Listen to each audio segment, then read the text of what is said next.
En el cumpleaños de mi hijo encontré su pastel en la basura.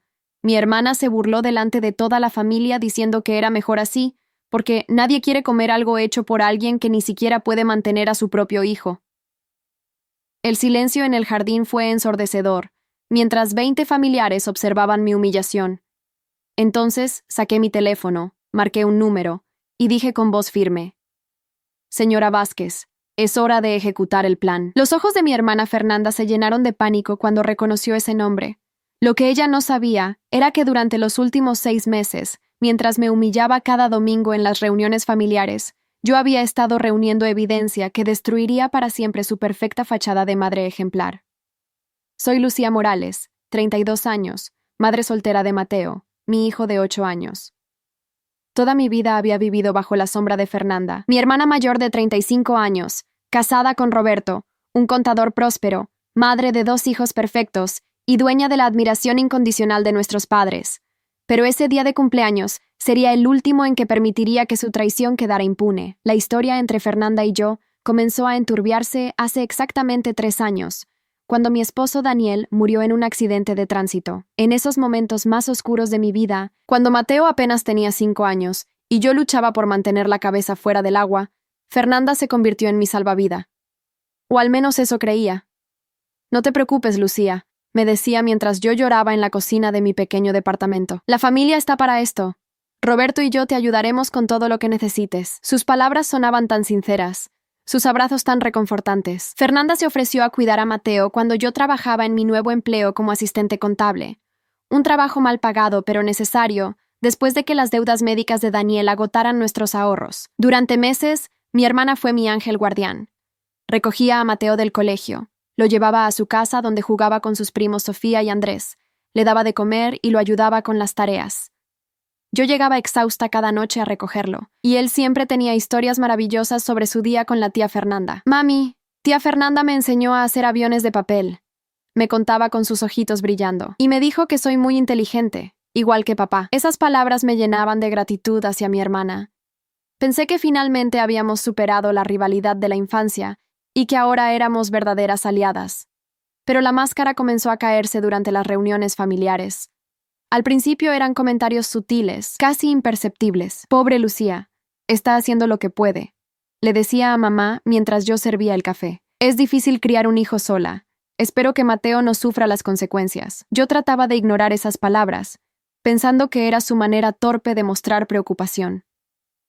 Los comentarios se volvieron más frecuentes y más hirientes. «Lucía, deberías considerar que Mateo se quede más tiempo con nosotros», sugería delante de toda la familia. «En casa tiene hermanos, una figura paterna, estabilidad. Roberto ha estado enseñándole matemáticas porque, bueno, tú trabajas tanto que no tienes tiempo para ayudarlo con las tareas». Cada palabra era como una puñalada en mi corazón de madre. Yo llegaba a casa cada noche agotada, pero siempre encontraba energía para revisar las tareas de Mateo, para leerle un cuento, para escuchar sobre su día. ¿Acaso mi hermana no lo veía? ¿O lo veía pero decidía ignorarlo? La gota que derramó el vaso llegó hace 6 meses, durante el Día de la Madre. Toda la familia se había reunido en casa de mis padres para el almuerzo tradicional. Yo había trabajado toda la semana en una sorpresa especial para Mateo. Un álbum de fotos con recuerdos de él y su papá, algo que él había pedido varias veces porque quería recordar mejor a papi. Cuando llegué esa mañana con Mateo, encontré a Fernanda en la sala principal, rodeada de familiares, mostrando con orgullo los dibujos que Sofía y Andrés habían hecho para ella. «Miren qué talentosos son mis hijos», decía con una sonrisa radiante. «Roberto dice que Andrés tiene un futuro prometedor en la ingeniería, igual que él». Mateo se acercó tímidamente con su regalo escondido detrás de la espalda. «Tía Fernanda, ¿puedo mostrarle a la abuela lo que le hice a mi mami?» Su vocecita estaba llena de emoción y orgullo. «Claro, mi amor», le dijo mi madre, extendiendo los brazos. Pero antes de que Mateo pudiera mostrar su álbum, Fernanda intervino con una sonrisa que no llegaba a sus ojos. «Ay, Mateo, qué dulce eres», le dijo. Pero su tono tenía algo que me inquietó. «Pero ya todos vimos los trabajos escolares que trajiste la semana pasada. No queremos aburrir a la familia con más de lo mismo». Se volvió hacia los adultos y agregó: «Los niños de Lucía siempre están buscando atención extra. Es comprensible, considerando las circunstancias. El rostro de Mateo se desplomó. Guardó el álbum detrás de su espalda y murmuró: «Está bien». Mi corazón se partió al ver cómo mi hijo interiorizaba esa humillación, cómo aprendía a hacer más pequeño su mundo para no molestar a los adultos. Esa noche, cuando llegamos a casa, Mateo me preguntó: «Mami, ¿por qué tía Fernanda dice que siempre busco atención? ¿Hice algo malo?». Tuve que morderme la lengua para no decirle la verdad, que su tía estaba haciendo una traición cruel. En cambio, lo abracé y le dije que su regalo era el más hermoso que había recibido en mi vida. Pero algo cambió en mí esa noche. Comencé a prestar más atención a los comentarios de Fernanda, a sus gestos, a la manera en que hablaba de Mateo cuando creía que yo no estaba escuchando. Y lo que descubrí me heló la sangre. Durante una llamada telefónica que escuché por casualidad, Fernanda hablaba con nuestra prima Andrea. «Es una situación muy triste», decía con voz de preocupación fingida. «Lucía hace lo que puede, pero es evidente que no está preparada para criar a un niño sola. Mateo está mostrando signos de abandono emocional. Roberto y yo estamos considerando hablar con mamá y papá sobre la posibilidad de que el niño se quede con nosotros de manera más permanente». Mis manos temblaron mientras sostuve el teléfono. ¿Abandono emocional? ¿Mi hermana estaba sugiriendo que yo era una madre negligente? ¿Después de todo lo que había sacrificado por mi hijo? Esa fue la primera vez que entendí que la traición de Fernanda no era solo hacia mí, sino hacia Mateo. Ella estaba sistemáticamente destruyendo nuestra relación madre-hijo, pintándome como una madre incompetente ante la familia, creando dudas sobre mi capacidad de crianza. ¿Y todo para qué? ¿Para sentirse superior? ¿Para robarme a mi hijo? Fue entonces cuando conocí a la señora Vázquez. Carmen Vázquez era la nueva directora del colegio de Mateo, una mujer de 60 años con una reputación impecable en educación infantil. Durante una reunión de padres, noté que observaba a Fernanda con cierta inquietud cuando mi hermana se presentó como la figura materna estable en la vida de Mateo. Después de la reunión, la señora Vázquez me pidió quedarme para una conversación privada. «Señora Morales», me dijo con voz gentil pero firme, «he observado algunas dinámicas preocupantes. Su hermana ha estado viniendo a recoger a Mateo sin autorización previa, diciéndole a nuestro personal que usted está indispuesta para hacerlo. También ha solicitado copias de los reportes académicos de Mateo, alegando que usted le pidió ayuda para entender mejor el progreso de su hijo». Mi sangre se enfrió. «Yo nunca le pedí eso a Fernanda», le dije, «y jamás le daría autorización para recoger a Mateo sin avisarme primero». La señora Vázquez asintió gravemente. «Eso pensé. También me preocupa que su hermana haya estado hablando con otros padres sobre su situación familiar, sugiriendo que Mateo necesita intervención porque está siendo criado en un ambiente inestable. Fue como si el suelo se abriera bajo mis pies. Fernanda no solo me estaba traicionando a mí, estaba manipulando la percepción de otros sobre mi maternidad, creando una narrativa donde yo era la madre problemática y ella era la salvadora. Estaba construyendo un caso para quitarme a mi hijo. «¿Qué puedo hacer?», le pregunté, sintiendo que mi mundo se desmoronaba. La señora Vázquez me miró con compasión y determinación. «Podemos documentar todo. Cada visita no autorizada, cada comentario inapropiado, cada intento de socavar su autoridad parental. Si su hermana realmente está tratando de crear un caso de custodia, necesitamos evidencia de sus verdaderas intenciones». Y así comenzó mi venganza. Durante los siguientes 6 meses, la señora Vázquez y yo trabajamos meticulosamente para documentar cada acción de Fernanda. Instalamos cámaras de seguridad en el colegio que capturaron conversaciones donde mi hermana hablaba mal de mí con otros padres. Grabamos llamadas telefónicas donde ella inventaba crisis familiares para justificar por qué necesitaba recoger a Mateo. Pero el golpe más devastador llegó cuando descubrimos que Fernanda había estado visitando a un abogado de familia, consultando sobre los procedimientos para obtener la custodia de un menor, cuando la madre biológica es incapaz de proporcionar cuidado adecuado. El abogado, Mario Hernández, resultó ser el exnovio de la señora Vázquez. Durante una conversación casual, Carmen le mencionó la situación, y Mario, indignado por la manipulación de Fernanda, decidió ayudarnos. «Esa mujer vino a mi oficina con una historia completamente falsa», nos dijo. «Alegó que usted tenía problemas de alcoholismo y que descuidaba a su hijo. Incluso trajo testigos dispuestos a declarar en su contra. Los testigos eran nuestros propios familiares. Fernanda había estado llenándoles la cabeza con mentiras sobre mí durante meses. convenciéndolos de que yo era una madre irresponsable que ponía en peligro el bienestar de Mateo. Fue entonces cuando decidí que había llegado el momento de la venganza. Pero no sería una venganza cualquiera, sería la venganza perfecta, pública, devastadora e irreversible. Organicé el cumpleaños de Mateo en casa de mis padres, asegurándome de que toda la familia estuviera presente. Sabía que Fernanda no podría resistirse a una última humillación pública, especialmente en un evento donde yo era el centro de atención por ser la madre de cumpleañero. Pasé días preparando el pastel de chocolate con decoración de superhéroes, el favorito de Mateo. Era una obra de arte culinaria que me tomó horas perfeccionar, pero quería que fuera especial para mi hijo. También quería que fuera perfecto para mi plan. La mañana del cumpleaños llegué temprano a casa de mis padres para decorar y preparar todo.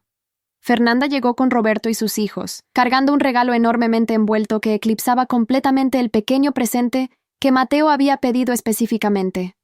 Un kit de ciencias para niños. «Ay, Lucía», me dijo Fernanda al ver mi pastel en la mesa. «¿Qué? Creativo. Mateo debe estar acostumbrado a este tipo de esfuerzos caseros». Su sonrisa era venenosa. «Roberto y yo trajimos pastelitos de la pastelería francesa del centro. Son más profesionales». No le respondí. Solo sonreí y seguí arreglando las decoraciones. Sabía que lo peor estaba por venir. Los invitados comenzaron a llegar. Tíos, primos, abuelos, vecinos. Mateo corría feliz por el jardín, jugando con sus primos. Todo parecía normal hasta que llegó el momento de cantar las mañanitas. Fui a la cocina por el pastel y mi sangre se enfrió. No estaba en la mesa donde lo había dejado. Busqué por toda la cocina, preguntando a varios familiares si lo habían visto. Finalmente, mi prima Rosa me señaló hacia el patio trasero con expresión incómoda. Allí, en el bote de basura, encontré los restos destrozados de mi pastel. Alguien lo había tirado deliberadamente, aplastándolo hasta que solo quedaran migajas de chocolate y crema esparcidas entre desperdicios. Regresé al jardín con las manos vacías, sintiendo las miradas de 20 pares de ojos. Mateo me preguntó con inocencia: «Mami, ¿dónde está mi pastel?». Antes de que pudiera responder, Fernanda se irguió con expresión de falsa compasión. «Ay, Mateo, mi amor», le dijo con voz melosa, «parece que el pastel de tu mami tuvo un accidente». Luego me miró directamente y agregó con veneno puro: «Pero no te preocupes, es mejor así.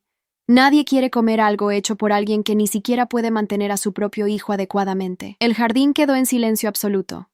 Mateo me miró con ojos llenos de lágrimas. Mis padres bajaron la vista, incómodos. Roberto carraspeó nerviosamente, y Fernanda sonreía con la satisfacción de quien acababa de asestar el golpe final. Pero yo ya no era la misma mujer quebrada de hace 6 meses. Saqué mi teléfono con calma, marqué el número que había memorizado para este momento exacto, y cuando respondieron, dije con voz clara y fuerte: «Señora Vázquez, es hora de ejecutar el plan». Fernanda palideció instantáneamente. Sus ojos se llenaron de pánico cuando reconoció ese nombre. Roberto frunció el ceño, confundido. El resto de la familia nos miraba sin entender qué estaba pasando. «Lucía, ¿qué estás haciendo?», murmuró Fernanda con voz temblorosa. Sonreí por primera vez en todo el día. «Estoy protegiendo a mi hijo, hermana, algo que tú nunca entenderías». La señora Vázquez llegó 15 minutos después, acompañada por el abogado Mario Hernández y una trabajadora social del Instituto de Bienestar Familiar. Fernanda intentó mantener la compostura, pero sus manos temblaban visiblemente mientras los veía acercarse al jardín. «Buenos días», saludó la señora Vázquez con profesionalismo.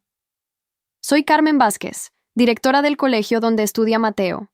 Necesitamos hablar sobre una situación muy delicada que involucra el bienestar del menor». Mis padres se miraron desconcertados. Roberto se acercó a Fernanda, quien ya había perdido todo el color del rostro. «¿Qué significa esto?», preguntó mi padre con autoridad patriarcal. «Significa», dije con voz firme, «que durante los últimos 6 meses he estado documentando los intentos sistemáticos de Fernanda para sabotear mi relación con mi hijo y quitarme su custodia». «Eso es ridículo», balbuceó Fernanda, pero su voz sonaba hueca. «Lucía está inventando cosas porque está celosa de mi estabilidad familiar». Mario Hernández abrió su portafolio y extrajo varios documentos. «Señora Fernanda, usted visitó mi oficina en 4 ocasiones durante los últimos 3 meses, consultando sobre procedimientos de custodia.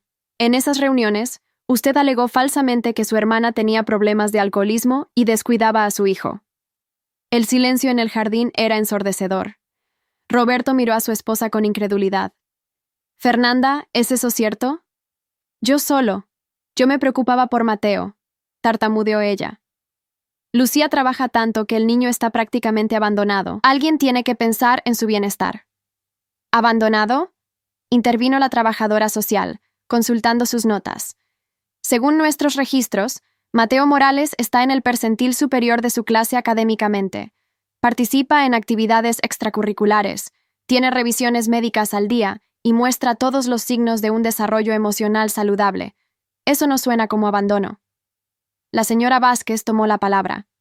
Además, hemos documentado múltiples ocasiones donde usted, señora Fernanda, intentó recoger al menor sin autorización de su madre, alegando emergencias falsas. También tenemos grabaciones de conversaciones donde usted difundía información falsa sobre la capacidad parental de su hermana. Fernanda comenzó a sollozar, pero ya no era por tristeza, sino por pánico. No entiendes, Carmen. Yo conozco a Lucía mejor que nadie. Ella no puede darle a Mateo lo que él necesita. Nosotros tenemos una casa grande. Roberto tiene un buen trabajo. Mis hijos necesitan un hermano. ¿Mis hijos necesitan un hermano? Repetí con amargura. ¿Esa es tu justificación para intentar robarme a mi hijo? ¿Para crear una familia numerosa perfecta a costa de destruir la mía? Roberto parecía devastado. Fernanda, ¿por qué nunca me dijiste nada de esto? Si realmente creías que Mateo estaba en peligro, deberíamos haber hablado con las autoridades apropiadas, no con abogados de custodia. Porque sabía que no me apoyarías, gritó Fernanda, finalmente mostrando su verdadero rostro. Siempre defiendes a Lucía. Todos la defienden. La pobre viuda, la madre luchadora. ¿Y yo qué? Yo soy la que ha estado criando prácticamente a su hijo mientras ella trabaja. Yo soy la que le enseña valores, disciplina, le doy estabilidad. Tú eres la que ha estado envenenando a mi familia contra mí, repliqué con frialdad. Tú eres la que ha estado diciéndole a nuestros padres que soy una madre incapaz. Tú eres la que tiró el pastel de cumpleaños de mi hijo a la basura para humillarme una vez más. Mis padres se acercaron, finalmente entendiendo la magnitud de la traición. Fernanda, dijo mi madre con voz quebrada, ¿es cierto que tiraste el pastel de Mateo? Fernanda no respondió, pero su silencio era una confesión. Roberto tomó a sus hijos de la mano. Nos vamos, anunció con voz grave.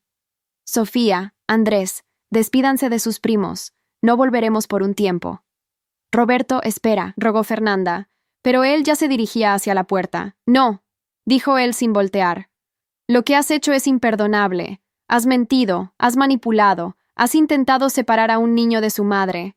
Esa no es la mujer con la que me casé. Mario Hernández se acercó a Fernanda con más documentos. Señora, debido a sus acciones, el colegio ha decidido prohibirle el acceso a las instalaciones y cualquier contacto con Mateo durante horarios escolares. Además, hemos notificado a las autoridades sobre sus intentos de obtener custodia mediante información falsa. Esto podría resultar en cargos por difamación e interferencia con la custodia parental. Fernanda colapsó en una silla de jardín, llorando incontrolablemente. Lo siento, murmuraba una y otra vez. Solo quería lo mejor para Mateo. Solo quería ayudar. No, la corregí con firmeza. Querías tener razón.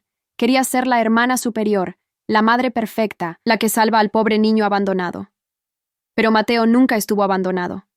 Mateo siempre tuvo una madre que lo ama más que a su propia vida. Me acerqué a mi hijo, que había estado observando todo con ojos enormes, sin entender completamente lo que pasaba, pero sintiendo la tensión. Mateo, mi amor, le dije arrodillándome a su altura. Siento mucho que tu cumpleaños se haya arruinado, pero quiero que sepas algo. Tú eres lo más importante en mi vida, y nunca, jamás, permitiré que alguien nos separe. Mateo me abrazó fuerte. Mami, ¿por qué tía Fernanda tiró mi pastel? Porque a veces las personas grandes hacen cosas muy malas cuando están celosas. Le expliqué con honestidad apropiada para su edad. Pero ya no va a pasar más. Mis padres se acercaron con expresiones de profundo arrepentimiento. Lucía, hija, dijo mi padre. No teníamos idea de lo que estaba pasando. Fernanda nos había hecho creer que tú estabas luchando más de lo que podías manejar, y ustedes le creyeron, respondí con dolor. Durante meses escucharon sus comentarios venenosos sobre mi maternidad y nunca cuestionaron si eran ciertos. Nunca me preguntaron directamente cómo estaba manejando las cosas. Mi madre lloró.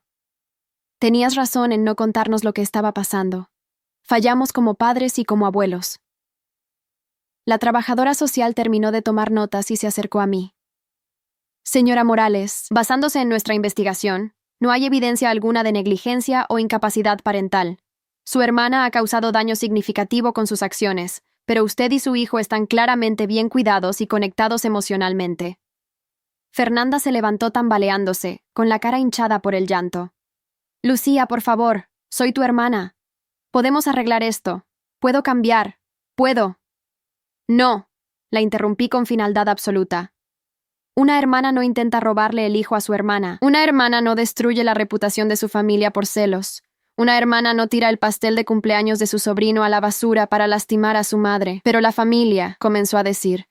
La familia son las personas que te apoyan en los momentos difíciles, no las que aprovechan tu vulnerabilidad para atacarte, repliqué. Tú has demostrado que no eres familia para Mateo y para mí. Mario Hernández guardó sus documentos. Señora Fernanda, le recomiendo encarecidamente que busque ayuda profesional para procesar estos comportamientos.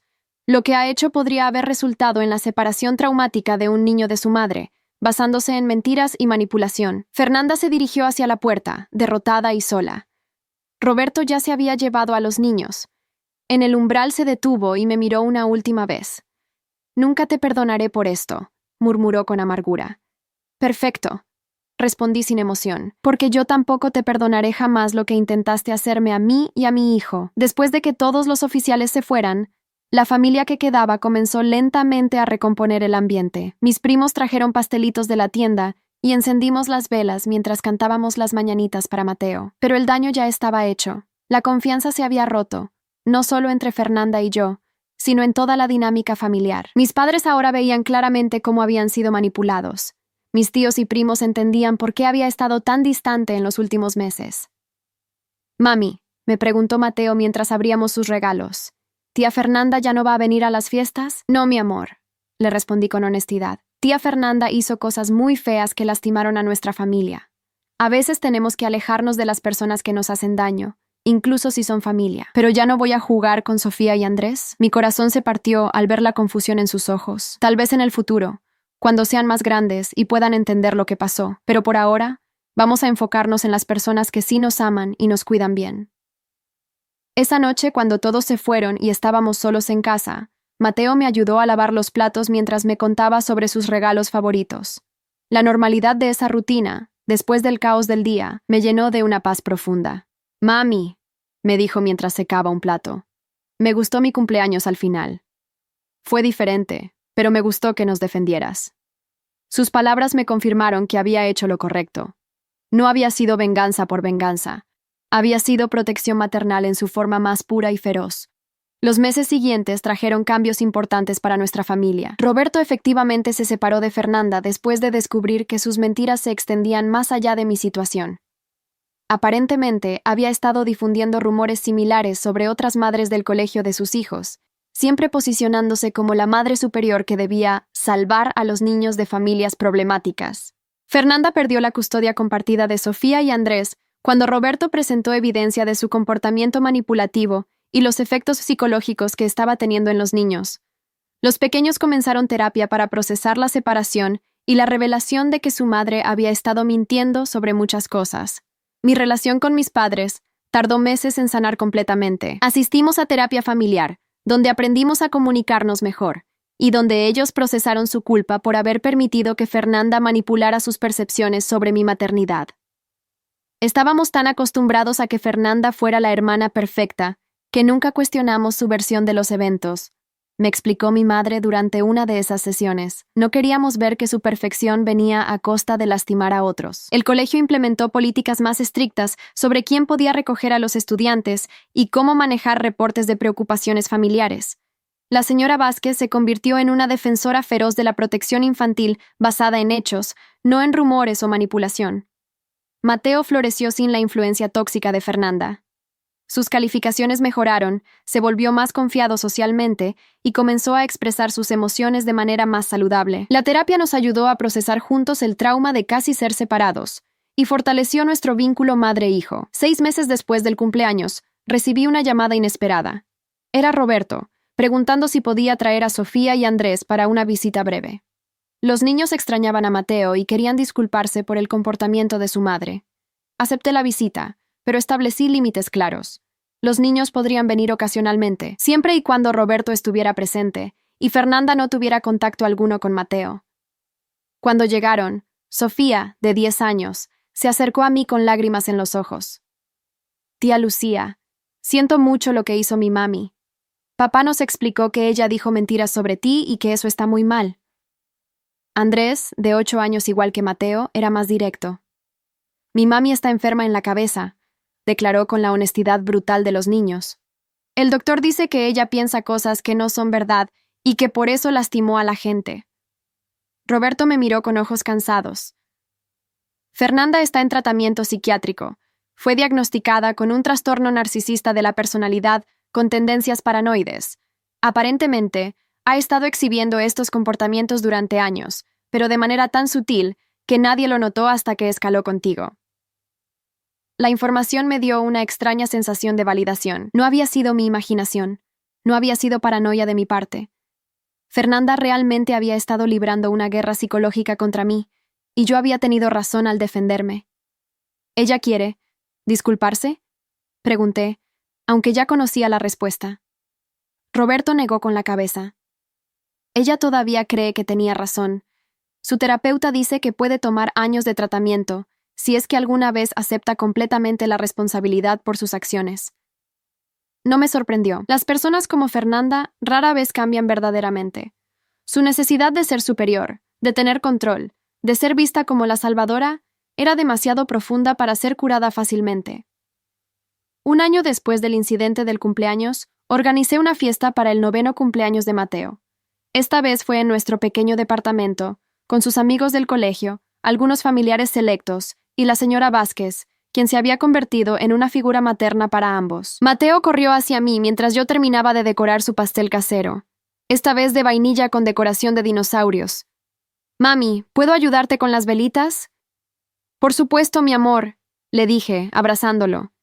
«Es tu día especial». Mientras encendíamos las 9 velas juntos, Mateo me preguntó, «Mami, ¿estás triste porque tía Fernanda no está aquí?» La pregunta me tomó por sorpresa. No por su contenido, sino por lo mucho que había madurado mi hijo en el último año. ¿Tú estás triste?, le pregunté en respuesta. Mateo consideró la pregunta seriamente. Un poquito, pero también estoy contento porque ahora nadie dice cosas feas sobre ti, y me gusta que las personas que están aquí realmente nos quieren. Su sabiduría de 9 años me llenó de orgullo y paz. Había logrado protegerlo no solo de la manipulación de Fernanda, sino también de crecer con resentimiento o confusión sobre el valor de la familia verdadera versus la familia biológica. La fiesta fue pequeña, pero llena de amor genuino. No hubo drama, no hubo comentarios hirientes disfrazados de preocupación, no hubo agendas ocultas. Solo personas que celebraban sinceramente a mi hijo y nuestro vínculo como familia. Cuando todos se fueron y estábamos limpiando juntos, Mateo encontró un sobre que alguien había deslizado bajo la puerta. Adentro había una foto. Fernanda sola en lo que parecía ser un apartamento pequeño y desordenado. En el reverso había escrito con letra temblorosa: «Sigo creyendo que tenía razón, pero extraño a mi familia». Mostré la foto a Mateo, quien la observó con expresión pensativa. «¿Ella quiere regresar?», preguntó. «No lo sé», respondí honestamente. «¿Tú quieres que regrese?». Mateo negó con la cabeza. «No, ella nos hizo daño. Y tú dijiste que tenemos que alejarnos de las personas que nos hacen daño». Tomé la foto y la tiré a la basura sin ceremonias. «Tienes razón, mi amor. Algunas decisiones son para siempre». Esa noche, mientras arrullaba a Mateo antes de dormir, él me abrazó extra fuerte. «Mami, ¿prometes que nunca vas a dejar que nadie nos separe?» «Te prometo», le dije besando su frente, «que lucharé con todo lo que tengo para proteger nuestra familia, sin importar quién trate de lastimarnos». Y cumplí esa promesa. 2 años después, Fernanda intentó una última manipulación, contactando directamente a Mateo a través de las redes sociales con mensajes sobre lo mucho que lo extrañaba y lo injusto que había sido su castigo. Inmediatamente bloqueé todos sus contactos y presenté una orden de restricción. El juez, después de revisar el historial completo del caso, otorgó la orden sin dudarlo. «Es claro», declaró, que la demandada ha demostrado un patrón de comportamiento manipulativo y potencialmente dañino hacia el menor y su madre. Esta orden permanecerá en vigor hasta que el menor sea mayor de edad. Fernanda nunca intentó contactarnos de nuevo después de eso. Hoy Mateo tiene 12 años y es un niño brillante, confiado y emocionalmente saludable. Habla abiertamente sobre lo que pasó con Fernanda cuando era pequeño, pero sin rencor, simplemente como algo que aprendió sobre las relaciones tóxicas y la importancia de los límites. Mi mamá me enseñó que el amor verdadero no lastima, le dijo a su consejero escolar cuando le preguntaron sobre su estructura familiar. Y que a veces proteger a tu familia significa alejar a las personas que pretenden amarlos, pero en realidad quieren controlarlos. Yo me volví a casar el año pasado con David, un hombre gentil que conocí en la terapia de duelo. Él entiende completamente nuestra historia y respeta la fortaleza del vínculo entre Mateo y yo. Nunca ha intentado reemplazar a Daniel en nuestros corazones, sino que ha creado su propio espacio especial en nuestras vidas. David también entiende por qué ciertos límites familiares son innegociables. Cuando su hermana sugirió que tal vez era tiempo de perdonar y olvidar con Fernanda, él la corrigió firmemente. La traición hacia un niño no se perdona con el tiempo, le dijo. Se previene con límites permanentes. La última vez que supe de Fernanda fue a través de un primo que la vio trabajando en un supermercado en otra ciudad. Aparentemente, perdió su casa en el divorcio, vive sola en un apartamento pequeño y no tiene contacto regular con sus propios hijos, quienes eligieron vivir completamente con Roberto cuando cumplieron edad para decidir. Sofía y Andrés ocasionalmente visitan a Mateo para ocasiones especiales, siempre acompañados por Roberto. Han crecido siendo personas amables y reflexivas, probablemente en parte porque fueron removidos de la influencia tóxica de su madre a tiempo. No siento lástima por Fernanda. No siento culpa por las consecuencias que enfrentó. Intentó destruir deliberadamente la relación más sagrada en mi vida, la relación entre una madre y su hijo, por celos, control y su necesidad narcisista de ser superior. Hay traiciones que merecen perdón, y hay traiciones que merecen consecuencias permanentes. Fernanda eligió su camino cuando decidió que su ego era más importante que el bienestar de un niño inocente. Yo elegí el mío cuando decidí que proteger a mi hijo era más importante que mantener la paz familiar. Cada noche, cuando veo a Mateo hacer sus tareas en la mesa de la cocina, rodeado del amor genuino de David y mío, sé que tomé la decisión correcta. La venganza no se trató de lastimar a Fernanda. Se trató de salvar a mi hijo. Y esa es una guerra que siempre vale la pena librar. Actualización. 2 años después. 2 años han pasado desde que escribí sobre la traición de Fernanda y cómo protegí a mi hijo de sus manipulaciones. Pensé que esa historia había terminado para siempre, pero la vida tiene formas extrañas de traer el pasado de vuelta cuando menos lo esperas. Hace 3 semanas, recibí una llamada que no esperaba. Era de Roberto, sonando más cansado de lo que jamás lo había escuchado. Lucía, me dijo con voz quebrada, necesito pedirte un favor enorme y entenderé completamente si me dices que no. Mi primer instinto fue colgar. Roberto había sido cómplice silencioso de Fernanda durante años, y aunque se había separado de ella después de que se revelara su traición, no habíamos mantenido una relación cercana.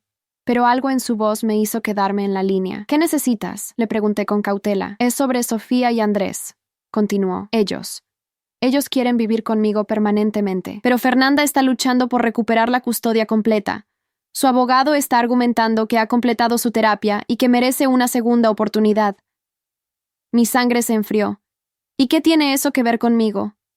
Los niños le dijeron al mediador familiar que quieren testificar sobre lo que realmente pasó hace 2 años. Quieren contar la verdad sobre cómo su madre los manipuló para mentir sobre ti, pero necesitan que alguien los apoye. Alguien que entienda lo que vivieron. Roberto hizo una pausa antes de continuar. Lucía, sé que no tengo derecho a pedirte esto después de todo lo que pasó, pero Sofía y Andrés admiran tu fuerza. Dicen que fuiste la única persona que se defendió contra su madre cuando nadie más se atrevía. Quieren aprender a hacer lo mismo. La petición me tomó completamente por sorpresa. Había pasado años construyendo muros para proteger a Mateo y a mí de cualquier drama relacionado con Fernanda. La idea de volver a involucrarme, incluso para ayudar a Sofía y Andrés, me llenaba de ansiedad.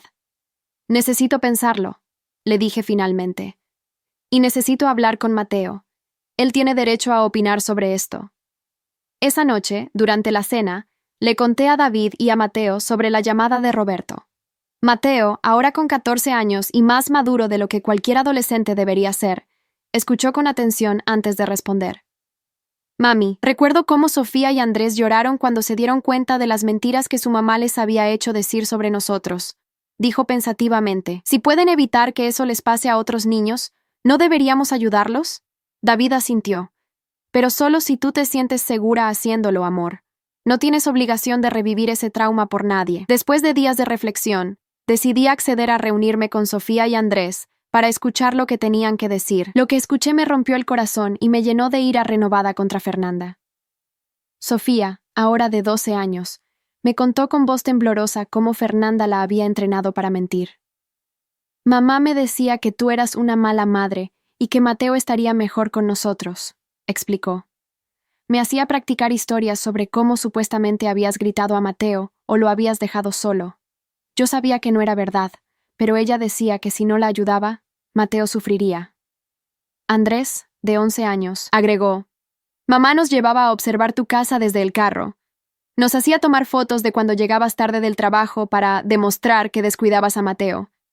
Pero nosotros sabíamos que trabajabas mucho porque mi papá había muerto y tenías que mantener a tu familia sola. Las revelaciones eran aún peores de lo que había imaginado. Fernanda no solo había estado manipulando a la familia y las autoridades escolares, había convertido a sus propios hijos en espías y cómplices de su campaña de difamación contra mí. ¿Por qué no dijeron nada antes? Les pregunté con gentileza. Porque teníamos miedo, admitió Sofía. Mamá decía que si contábamos sus secretos, papá nos iba a abandonar también. Y después, cuando papá se enteró de todo y se divorció de ella, nos sentíamos culpables por no haber sido más valientes desde el principio. Andrés me miró con ojos llenos de determinación que me recordaron a Mateo. Ahora mamá está diciéndole al juez que ha cambiado, que la terapia la curó. Pero nosotros la hemos visto. Sigue hablando mal de ti cuando cree que no la escuchamos. Sigue diciendo que tú le robaste a nuestra familia. Y hay algo más, agregó Sofía con voz casi inaudible. Mamá tiene una nueva vecina que es madre soltera. Se llama Patricia. Mamá ha estado haciendo exactamente lo mismo con ella que hizo contigo. Le dice a todo el mundo que Patricia es irresponsable y que sus hijos necesitan intervención. Mi estómago se revolvió. Fernanda no había cambiado en absoluto. Simplemente había encontrado una nueva víctima. Esa misma tarde llamé a Mario Hernández, el abogado que me había ayudado años atrás. Mario, necesito tu ayuda otra vez. Fernanda está volviendo a las andadas. 3 días después, nos reunimos en el juzgado familiar. La audiencia era para determinar si Fernanda recuperaría la custodia completa de sus hijos.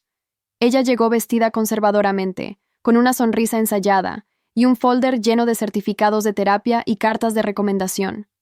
Su nuevo abogado, un hombre joven que claramente no conocía toda la historia, presentó a Fernanda como una madre reformada que había trabajado incansablemente para superar sus pequeños errores del pasado. Mi clienta ha completado 18 meses de terapia intensiva, declaró. Ha demostrado un cambio fundamental en sus patrones de comportamiento y está ansiosa por reconstruir su relación con sus hijos. Cuando llegó mi turno de hablar, me levanté con el corazón latiendo fuertemente. Su señoría, me pidieron venir aquí porque estos niños valientes quisieron contar la verdad sobre lo que realmente vivieron. Procedí a relatar no solo lo que Fernanda me había hecho a mí, sino las nuevas revelaciones sobre cómo había usado a sus propios hijos como herramientas en su campaña de destrucción.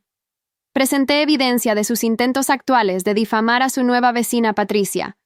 Sofía y Andrés testificaron con una madurez que partía el alma.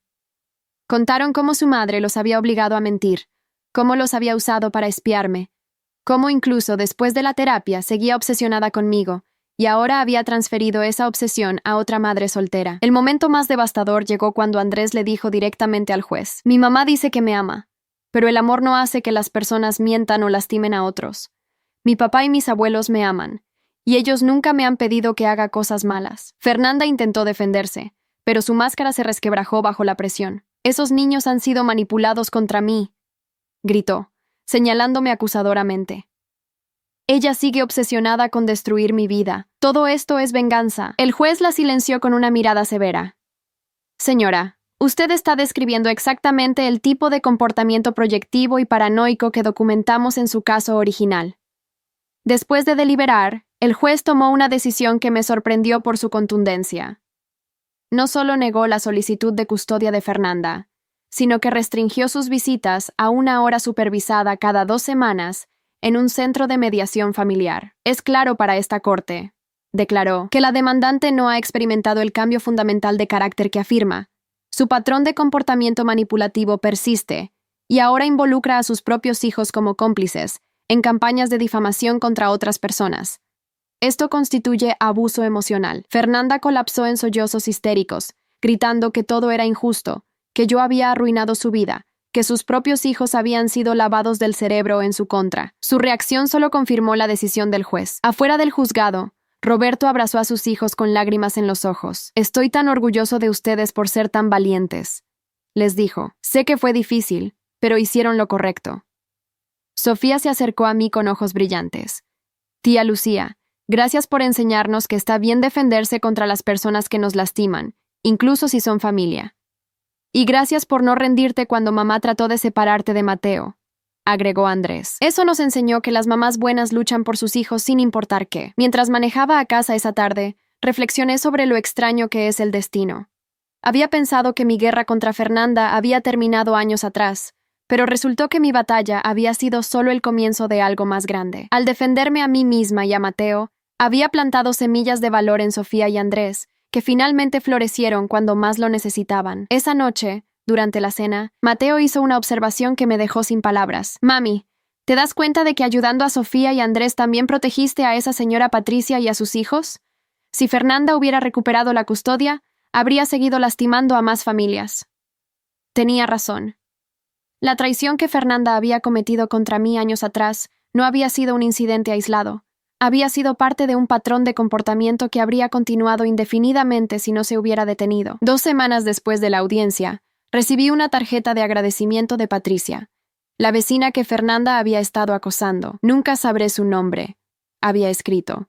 Pero los trabajadores sociales me dijeron que una mujer valiente ayudó a exponer a mi vecina problemática antes de que pudiera hacerle más daño a mi familia.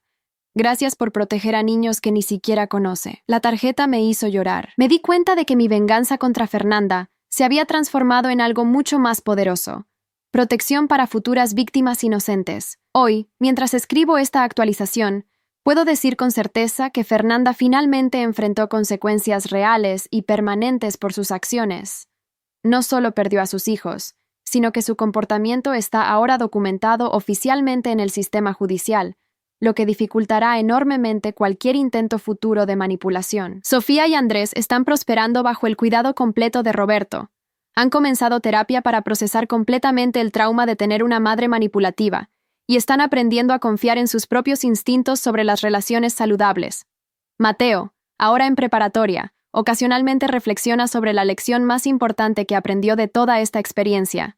«Mamá, me enseñaste que defenderse no es venganza, es protección. Y a veces, protegerte a ti mismo termina protegiendo a otros también». Fernanda intentó contactarme una última vez después de la audiencia, enviando una carta llena de amenazas vacías y autovictimización.